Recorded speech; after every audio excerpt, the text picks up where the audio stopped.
এই যে লোক কয়েছিলাম না, এই লোক আব্বা বাড়িতে নেই, এই লোক বাড়ি ঢুকেছে খারাপ উদ্দেশ্য, কুপ্রস্তাব দিচ্ছে, বিচার করো বিচার করো। ওই শালা ধর, এই তো ধরে না। ভাই না ধরে মারতে পারলে খুব ভালো হয়, একটা গুল্লি করে দেন মরে যাই। আমি তার আব্বা জলিল মুন্সিদে জমি জমা পেয়েছে 5 লাখ টাকা দিচ্ছি, বুঝেছেন?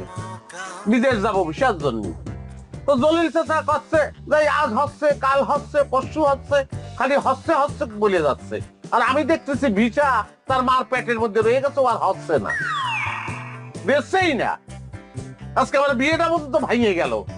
আর আমি জলিল চাচার কাছে আইছি, সে ভিসা দেবে, ভিসা নিয়ে আমি যাবো। তার আগে আমি যাচ্ছি রে ভাই, আপনারা থাকেন থাকেন, অসুবিধে নেই।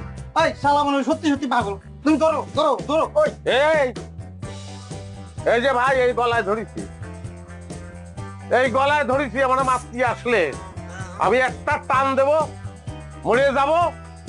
তারপরে থানা পুলিশ যদি হয়, আপনারা যদি